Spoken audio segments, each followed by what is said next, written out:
We're back to Shark Week with not one, not two, but two looks at the street sharks.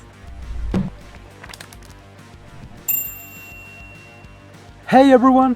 The street sharks are a group of 4 brothers that were transformed into humanoid sharks by super science and now fight evil. No, what do you mean? That's a completely original story. And as mentioned, we will be having 2 full looks at them. One that is closer to the canon version, in concept at least, and one that is more natural, the result of biological evolution, as we usually do on the channel. So our first take on the street sharks is... well, I imagine we could go on and on about how a group of humans was transformed into shark-human hybrids. Horizontal gene transfer, epigenetic and transcription factors, viral or fungal transmission vectors, all of them fascinating. But you'll forgive if I feel we've spoken about such things at length many times before, and we will again in the future. So instead I'm going to talk to you about the process and designs I made here. I'm sorry lads, this is less spec evo and more my art process.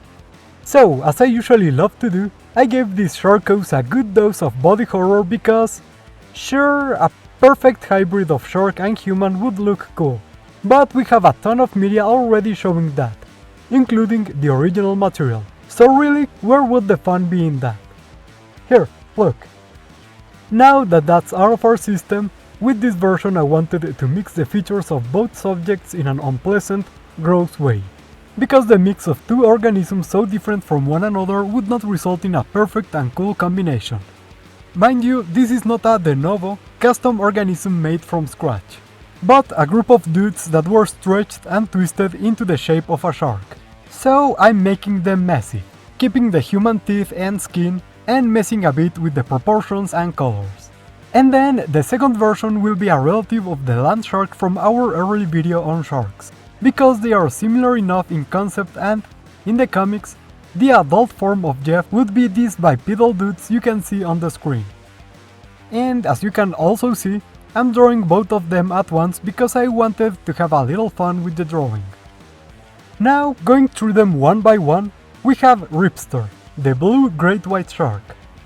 Yeah, you'll notice I changed the coloration of the genetic hybrids a bit to reflect the colors of the original species better, since they are supposed to be actually hybridized with these real sharks, while the natural species have something more akin to the OG colors since they are not related to the real sharks. And with Ripster, he also has a stronger bite than his brothers, so I added in a stronger dental plate protruding from the mouth, which would make biting easier than with human teeth, since those don't regenerate and would therefore be much harder to remake in a genetic hybrid. Also, since he's an inventor and a pool player, wait. Oh my god, he's a pool shark. Huh. Anyway, I'm giving him slender and more humanoid arms and hands to help with this.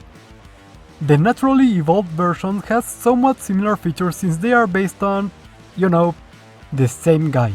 But in this case, the dexterous grabbers are intended to manipulate their environment, grab branches and stuff, and hold prey in place while giving the deadly bite. Then we have Jab, the hammerhead. Contrasting with real hammerheads, whose heads improves their field of vision, this guy uses his hammerhead to ram into things. So of course, the heads of the hybrid and natural shark are very reinforced by the original human skull and by a ton of cartilage, respectively. In the case of the hybrid, I'd imagine this to be an accidental part of the process rather than anything intentional. And Jab was also a boxer, so reinforcing the hands area is also a nice touch, turning this into a very front-armored predator, likely ramming into and running over large prey. This more aggressive hunting style also fits Jab's more animalistic behavior, so we can tie into that as well, while making the natural version just a very territorial and aggressive predator. Now on to our next guy, Streex, the tiger shark. This one is fun because he has rollerblades and is an extreme sports guy, so I made both versions more slender and streamlined, or as streamlined as a tube of hybrid sharkman guy can be. I mean, he's still a genetic monstrosity, cut him some slack. And speaking of monstrosity, I decided to give him ripped skin to resemble his cartoon design. When will the horrors ever end? With the natural version, we couldn't just give him wheels. Biological wheels are a whole lot of mess in many ways, but I'd imagine its fast movements to look as if it was skating, likely also being a great climber and all-terrain predator. But we could give the hybrid rollerblades, in this case being specially made by Ripster to accommodate his shape better than regular rollerblades would, keeping him balanced as he moves. I also gave him a parachute on his back because he is extreme. And last but certainly not least, we have Big Slammu, the whale shark. This one needed a greater redesign in the hybrid version, since the face and teeth of whale sharks don't look like those of a regular shark, but I feel the redesign is pleasing enough with its wide, tiny toothed mouth. Both versions are, of course, much larger, with the hybrid version's enormous bulk limiting its movement and requiring aids to walk around, and the increased muscle mass making them deadly combatants.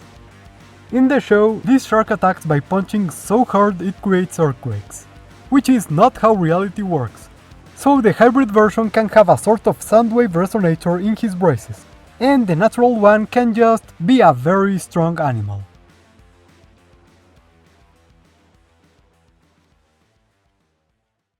So there you have them, quite the happy bunch if I do say so myself. I know it was a bit of an unusual type of video, but as I mentioned at the beginning, there wasn't much I could talk about that wasn't a repeat of earlier videos, so I decided to just wing it. That's how it be sometimes. Not much to add here since the design and inspiration notes were the whole video, so I hope y'all had fun. And if you have any ideas for the scientific names we could give these lads, let me see them in the comments. As always, here's a thank you to everyone who wanted to see this episode. And of course, to all of our researchers and research associates who support us through Patreon and YouTube memberships, and once again, voted for this ep in our last poll. Remember, you too can join in if you want to support our channel, and you will get some nice perks too, like seeing all of our videos and creatures ahead of time and helping mold them into shape. Or you could also like, hype, subscribe, or write a comment telling me any type of creature you would like me to give the Speculative treatment in the show. Any of those really help the channel a lot. Thank you all so much for watching, and see you next time on the Speculative Wildlife Research Center.